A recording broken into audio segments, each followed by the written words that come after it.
This is how the behind scenes of our LWC would look like. On the browser side, this is the place where the user would be interacting with our LWC component. On the browser, we have an LWC component that interacts with our Lightning data service. Where does this Lightning data service would reach out to on the server side? It reaches out to the server side on the user interface API. We'll talk about what exactly it is and how exactly it is helping us.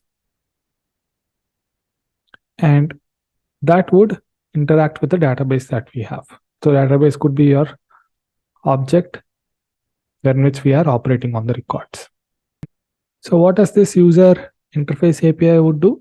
It gives you the data and the metadata in a single response. And this response matches with the layout changes made to the org by the Salesforce admin. If the admin removes any of the field, that field isn't included in the response to the request for the metadata for the layout.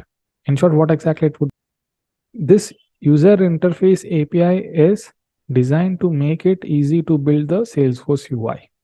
We would get the both data and metadata in one response from our user interface API, and we can use that in building our component.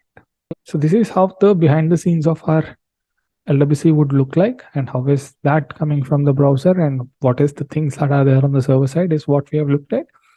In the next section, we'll see how to use this Lightning data service, and also when the time comes, we'll talk about the user interface API.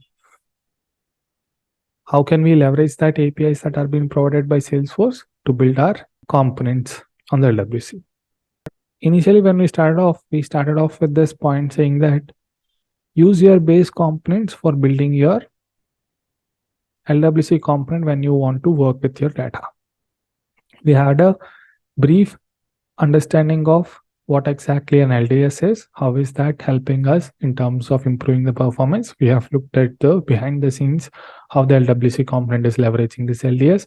We also seen the architecture point of view, how is that user interface API is providing us the data and metadata in one response, so that way we build the UI in an easier way. Without any delay, let's look at what are those base components that are being provided by Salesforce, so that way we can start working with our data. So I'm switching to my VS Code. Since we are working with a new component, let's go ahead and request for a new Lightning component. This time I'll name this component as base component. I'm just naming it this way, so that way I can quickly identify which component is being used for which example. So apart from that, I've just given a generic name on what exactly we are working on. Feel free to give a meaningful name when it comes to actual requirements. Now, if you see here, we have created a component. My requirement is to display a record. Record of what type? I'll just display a case record type.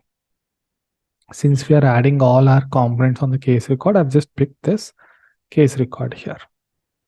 Right? How do we do that?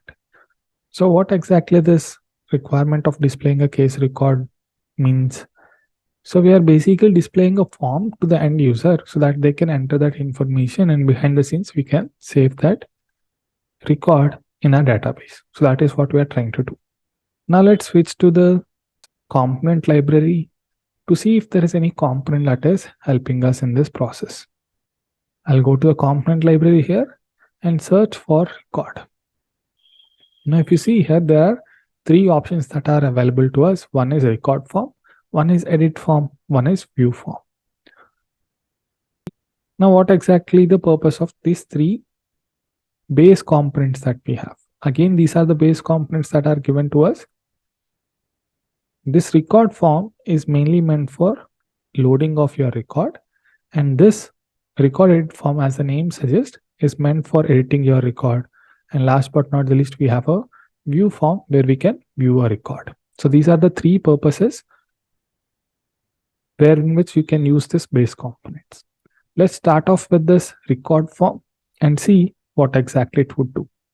I'm going with the component library here, so that way you do not have to worry about the syntax. When you're developing, have this two documentations open. One is your component library and another one is your developer guide. In case if you have anything that you want to quickly check, you can make use of these documentations and a basic example that is provided to you. So that way you can quickly look at that, understand the syntax that you need to use, and use it according to your requirement. Now, what is the advantage that we have by using this record form? The reason why you would be using your record form is to quickly create a form to add, view, and update a record. So that is the reason number one. What it also has, it helps us with this following features. Switches between view and edit modes automatically when the user begins editing a field in a view form. Provides a cancel and a save button in the form. Uses the object default record layout which supports the multi-column. Loads all the fields in the object, compact or full layout, or only the fields that you specify. These are the features that we can play around with your record form. And it also talks about what it is offering to us. Now, if I scroll down a little, here comes the important point that we need to understand. Lightning record form implements Lightning data service. If you remember, that is where we have started off our discussion in terms of what exactly is a Lightning data service.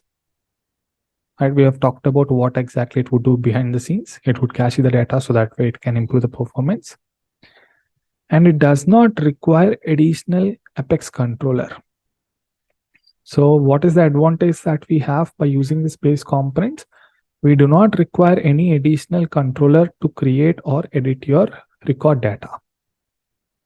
It also takes care of the field level security and the sharing for you. So the user only sees the data that you have access to. Right? So those are the things that you can keep in mind. One, we do not have to write the Apex class to save or edit that record. And two, it also takes care of the field level security plus the sharing for that particular record. Now, if I scroll down a little, that is where I see the syntax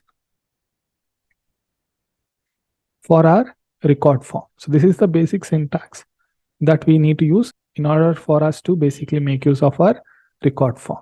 This is the base component that we are using, and it takes three parameters or three attributes. What are those? Object API name, record ID, and the fields. So it is asking us what is the object record that I need to display. That is the first parameter. And the second one is what is the record that I need to display. Third one is, if I have to display a record, what are the fields that I need to include in it? Do you just want to see the name field, or do you want to see other fields that are there also on the record, so that you can control? So where do you control them? You would go to your JS file. That is where you would define your fields and also provide the record ID and the object API name according to your requirement. Let's go ahead and implement this and see that in action. So what we know, we are currently focusing on a base component to display a form. And the advantage of this record form is we do not need to write an extra Apex controller to do the saving or editing of that record, updating or creating of that record. So let's start off by writing the syntax here. Lightning -record form. I'm just taking the help of my IDE to give me the suggestions. So once I have written the record form, what are the three things that we would need? We would need object API name, followed by record ID, followed by fields that we need. These are the values that we need to populate. What I'll do, as per our simple example that has been shared on the documentation, these values are being set from our JS file. So let's go ahead and populate these values and provide them as an expressions here, so that way this Lightning record form knows on which object we are dealing and on which record, as well as the fields. First, what I'll do, I'll go ahead and declare the values here. I'll say case record. This value would be holding the ID of the case. Second, we have object. So I'll just name it as case object API. I'm just creating a properties and providing the values so that I can use them in the UI. Right, what is the third parameter we have? The third parameter that we have is fields. Right, what are the fields that I would like to display? Currently, I do not know that. So let's go back to our Salesforce to get these details. Now I have landed on a case record. So this is the record that I want to display. I'll just copy this ID. Again, if you see here, I'm just hard coding few things. So that way, once I have this understanding, I can extend this understanding to the next level where I can dynamically get these values. For time being, I've just hard coded the case record ID in my JS file. The other thing that I wanted to populate here is what are the fields that I would like to display. So for that reason, I'm again going back to the Salesforce org. On the case object, I'll open the object detail page to pick up few fields that I would like to display on the screen. I'll go to the fields and relationship. Let's say I want to display a origin field. Right, I'll take the API name, go back to my JS file, paste that here. Right, so that is one. Do I need only origin? Let's also display a few more fields like status field. Status field is one I wanted to display.